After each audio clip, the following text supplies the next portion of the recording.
Be prepared for a rainy holiday season with rainfalls expected to last until early February of next year. Minister of Education launches CAPE program at the West Demerara Secondary School. Ex-cop sues the state of over $100 million for wrongful imprisonment and violation of his rights. In the region, St. Lucia, doctors suspended for prescribing Ivermectin. And internationally, Mourners demand justice for Sri Lankan man lynched in Pakistan. Greetings and welcome to another edition of Channel 2 Headline News Updates. I am Bibi Bacchus. Thank you for joining us. There is a high chance for wetter than usual conditions across the country from December to January and possibly into early February of 2022. This is according to the Ministry of Agriculture in a press statement earlier in December. Rainfall amounts and frequency is expected to increase as the season progresses. The above normal rainfall outlook this season is being driven by the strong likelihood of a La Nina phase continuing through the first quarter of 2022. Regions 8, 9, and 10 and southern regions will experience the least amounts of rainfall during this season. Water levels in conservancies, reservoirs, and inland rivers in northern regions 1 to 6 and regions 7 and 10 are expected to reach maximum capacity as the season develops, possibly resulting in flooding. Thus, drainage intervention is highly recommended where and when possible. Given the expected weather conditions, farmers are advised to take precautions to protect their crops and livestock. It is recommended that they keep the drains on their farms clear to prevent floods, particularly those located in flood-prone areas. On Wednesday, the Minister of Education Priya Manik-Chan launched the Caribbean Advanced Proficiency Examination Program at the West Demerara Secondary School in Region 3. During her remarks, the Education Minister said it was important to bring the program closer to the students in the region desirous of pursuing higher education. She said that previously, the only alternative to pursue CAPE was for students to travel the long distance to attend one of the schools in Georgetown. 12 students have already registered for CAPE at the West Demerara Secondary School. She urged the students to perform excellently and to justify the decisions to provide CAPE at the institution. Harry Narain, the head teacher of the West Demerara Secondary School, expressed his enthusiasm that the CAPE program will now be offered at the school, as it has long been on the school's improvement plan. Colin Bailey, a former police officer who was in prison for over 5 years on a murder allegation despite the lack of evidence, has filed a $100 million lawsuit against the state for unlawful incarceration, malicious prosecution, and a breach of his fundamental rights. Bailey was charged in November of 2016 for allegedly killing his partner of 21 years, Sri Lankan, in 2013. On October 13, 2021, he was acquitted of the charge by Justice Joanne Barlow after the admission by the prosecution that there was no evidence linking him to the crime. Bailey is seeking more than $100 million in damages from the state for his wrongful arrest and subsequent imprisonment. Sri Lankan was found dead at her home at Diamond Housing Scheme on the east bank of Demerara. The entire bottom flat of the house was completely drenched with kerosene oil, while the woman's body was discovered mutilated. The perpetrators also set alight a bomb at the back of the house before escaping in the woman's car, which was subsequently found abandoned on the Liliandal Public Road. Bailey's former co-accused, Colin Grant, has confessed to the crime and was sentenced to 21 years imprisonment by Justice Joanne Barlow. Grant, however, said he was only the lookout man and the mastermind behind the crime was his friend, Paul Bascom, who was killed during a police shootout in December 2013. Stick around after the break. Minister of Human Services and Social Security launches CAN initiative, and Montrose man drowns while teaching nearby children how to swim.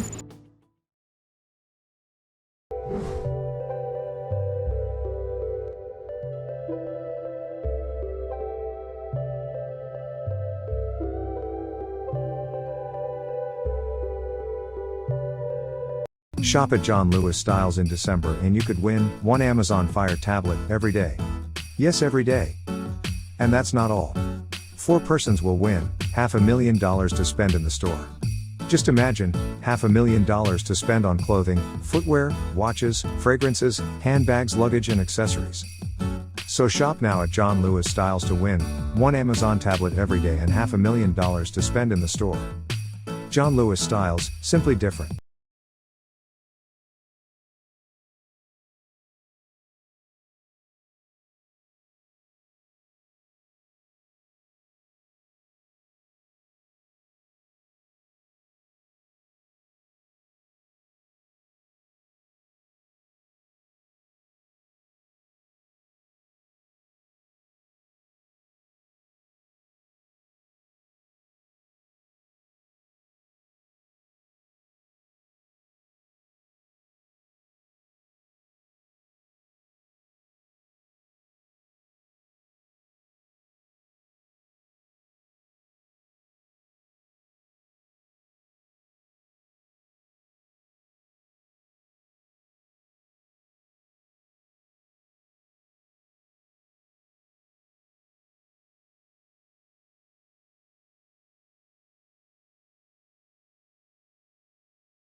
to get things. What's the problem, Granny? I want money for borrow for doing surgery. I was dancing and I fall and fracture my hip. If you need some quick money, you should check Lender's Jewelry and Pawn Shop. Lender's Jewelry and Pawn Shop, Lot 238 South Road, Border, Georgetown. Get jewelry made to order in just 72 hours. We also accept vehicles. Lender's, best rates, longest payback period. Boys, I get through. Plus, I could dance again. Lender's Jewelry and Pawn Shop. Survival Shopping Complex brings to you its delivery service, Shop through WhatsApp. This process is simple. All you need to do is call or message your grocery list to 613-9683 and we will select your items for you and have them delivered directly to you, even out of town. This is convenient because we can stay on the phone with you as we select your favorite brands. We're happy to do your shopping for you. Contact us on WhatsApp today and shop price smart at Survival Shopping Complex. Kingdom-based taxi service, transportation for every occasion. Short drop, airport, weddings, funerals, and much more. We're located at Lot H. Durbin and Vicingen Road, next to Green City Bar. For honest, efficient, and reliable service, call Kingdom-based taxi service at 648-5959 or 227-7937. You can count on us.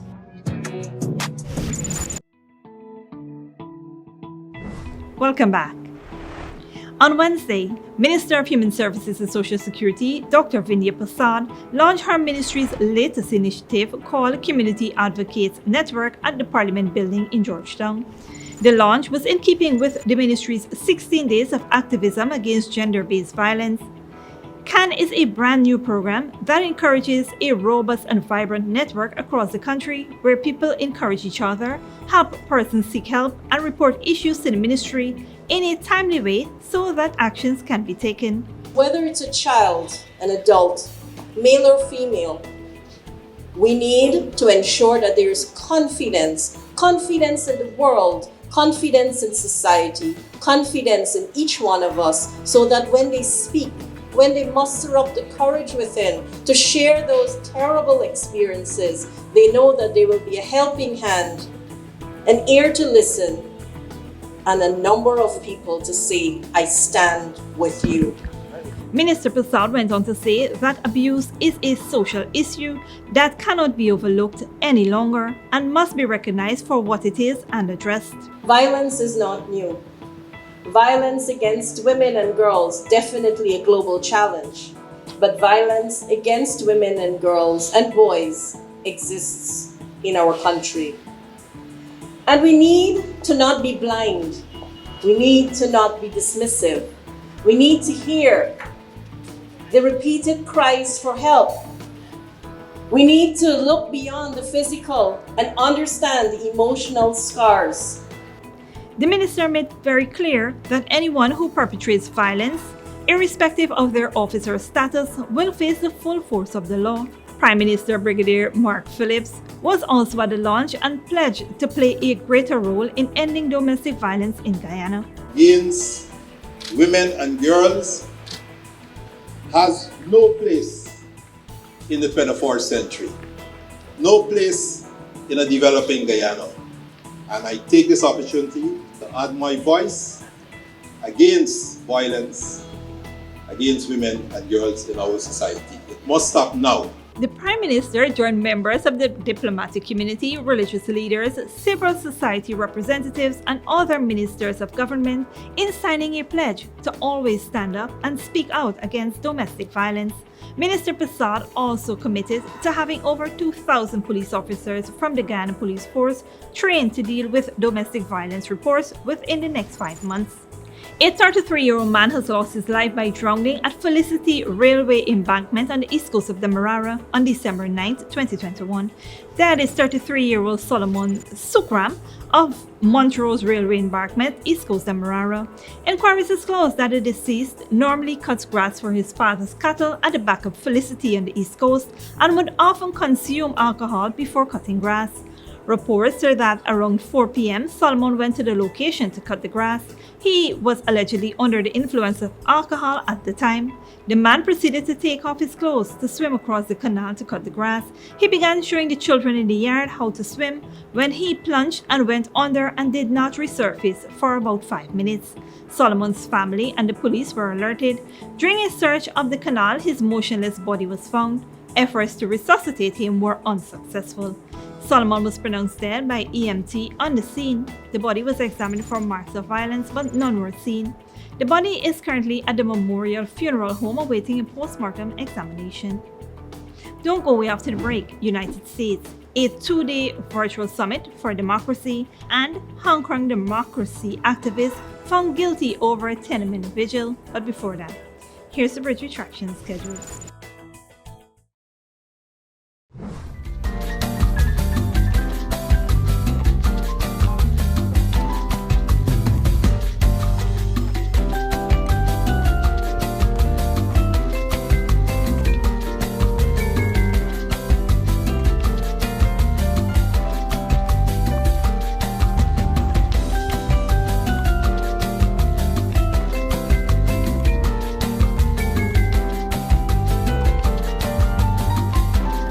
When you need money and you gotta get it fast, Creative Jewelry and Pawn Shop is the place for that confidential transaction in a quiet and secure location.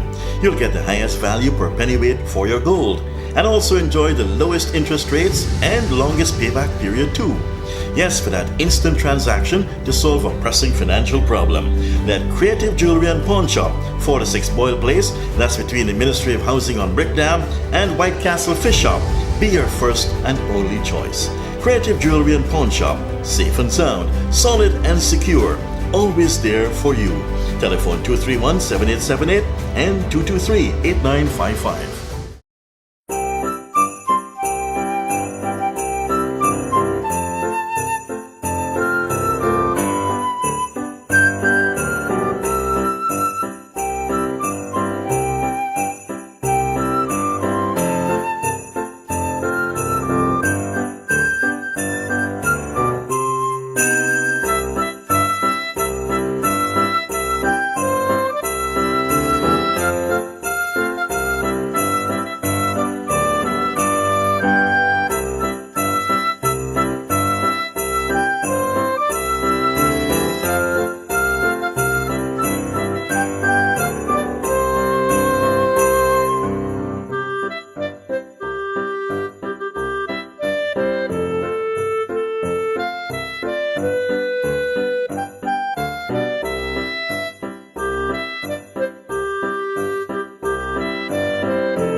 Furnishing your home or office has never been easier. Here at Kissoon's, our inventory of locally made and imported furniture, offered at amazing prices, will leave you wanting more. From vinyl, floor rugs and carpets, bedroom, dining and living room sets, mattresses, pillows, office desk, chairs and filing cabinets, outdoor benches and tables. We have a piece of furniture for every room imaginable in your home or office. Check out our flagship store at Industrial Site Rijnveld or one of our branches in New Amsterdam, Port Morant, Riverton and Camp Street. Kissoon's Furniture, furnishing homes for over 50 years.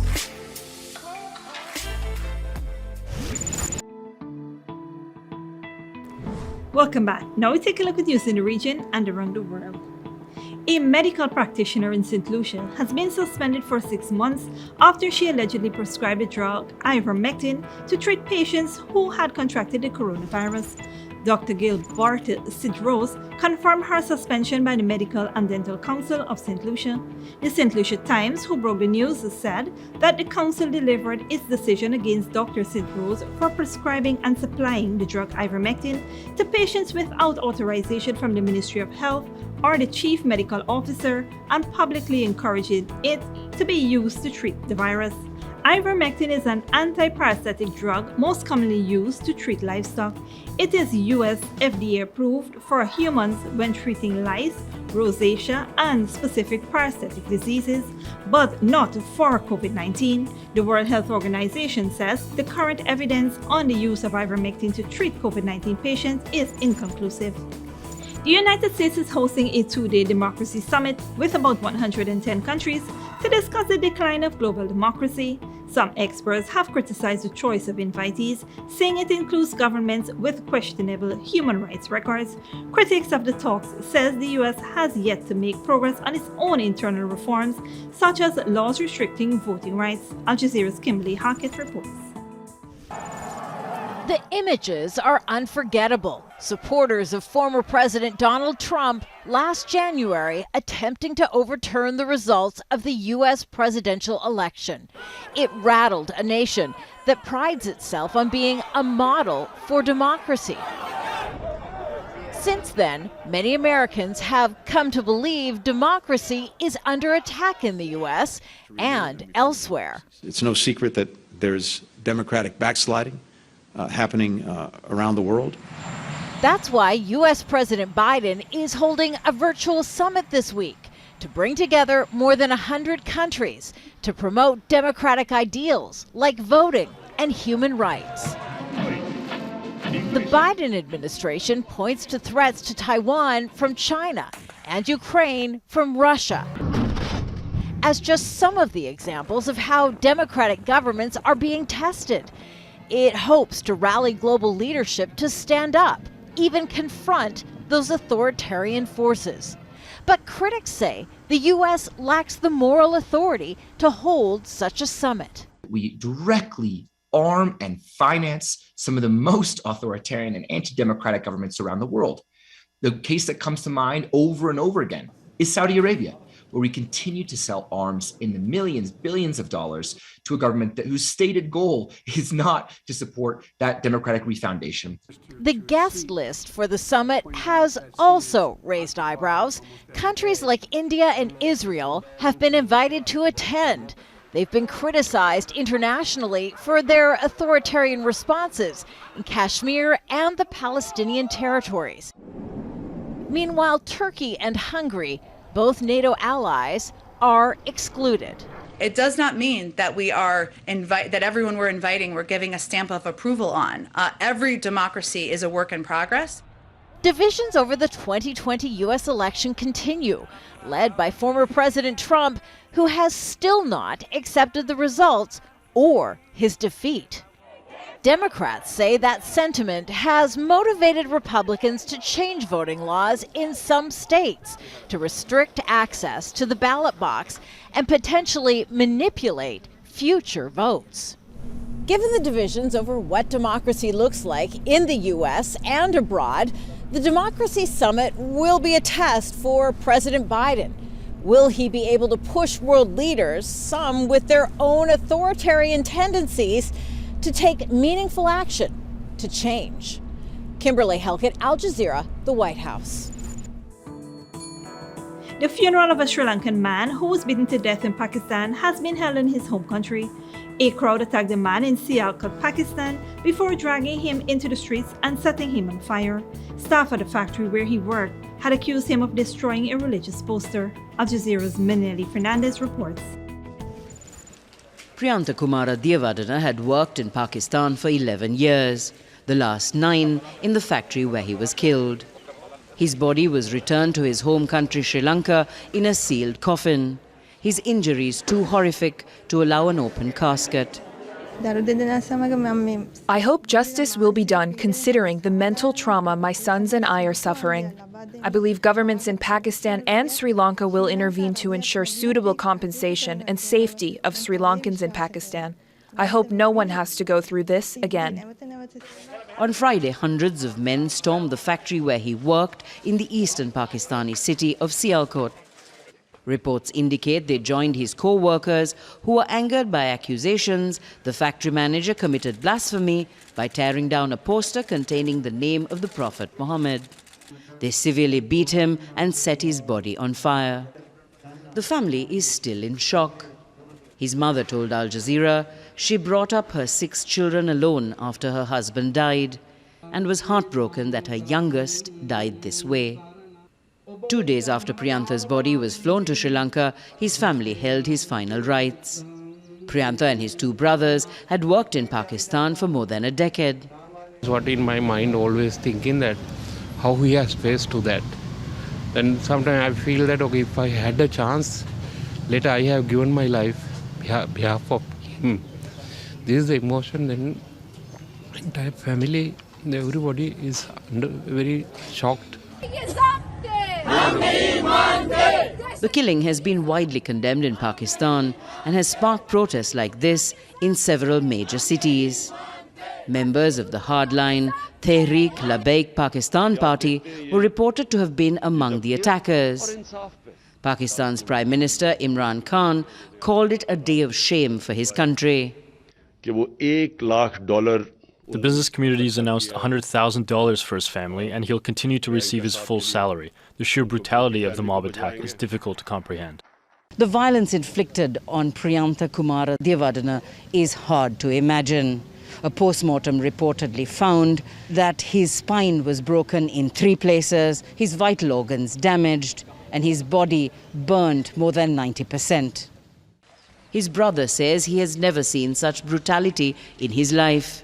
It is beyond that, okay, our thinking. Because nobody even, while we are killing animal, we don't do that to kind of, okay, playing with the animal. And then how the human can kill one human? And where is the humanity has gone? Police in Pakistan have arrested dozens of people in connection with the attack, which the family hopes will never happen again. Minal Fernandez, Al Jazeera, Gampaha, Sri Lanka. And finally, a Hong Kong court has convicted media tycoon Jimmy Lai and 2 other prominent pro-democracy activists for their roles in the banned vigil to commemorate the 1989 Tiananmen Square massacre. Al Jazeera's Florence Loy reports. Jimmy Lai was at last year's Tiananmen Square rally in Hong Kong for just 15 minutes and did not address the crowd. The judge said prosecutors had been able to prove he had incited others to attend the vigil.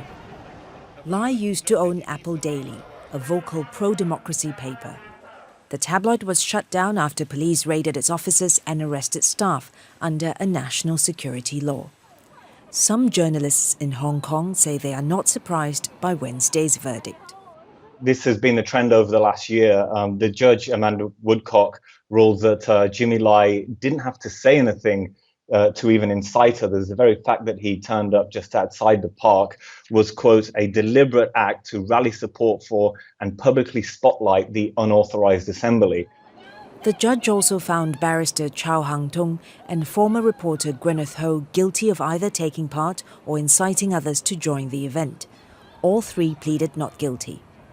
16 other activists are already serving jail sentences for also taking part in the commemoration. Hong Kong has traditionally held large events on the anniversary of the Tiananmen crackdown in Beijing. For the first time in 30 years, police in Hong Kong banned last year's rally, citing coronavirus restrictions. Commemorations were also banned this year. This case itself is part, I would say, of perhaps a wider crackdown on the memory of the 1989 massacre. Textbooks have been censored, museum exhibits confiscated, the vigil's organizers have been put behind bars, and as you can see, this commemoration has been banned. Last year's ban was imposed just as China passed a sweeping national security law in Hong Kong. Activists say The latest convictions are another example of Hong Kong's leaders bowing to pressure from Beijing to censure pro-democracy expression. Florence Louis, Al Jazeera. And that is it for today's regional and international news. Here now is your 3-day weather forecast.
And that is all for this edition of Channel 2 Headline News Updates. Tune in on Friday at 5:30 p.m. for another episode. Be sure to subscribe, like, and follow us on Facebook and YouTube. Until then, please take care of yourself and each other.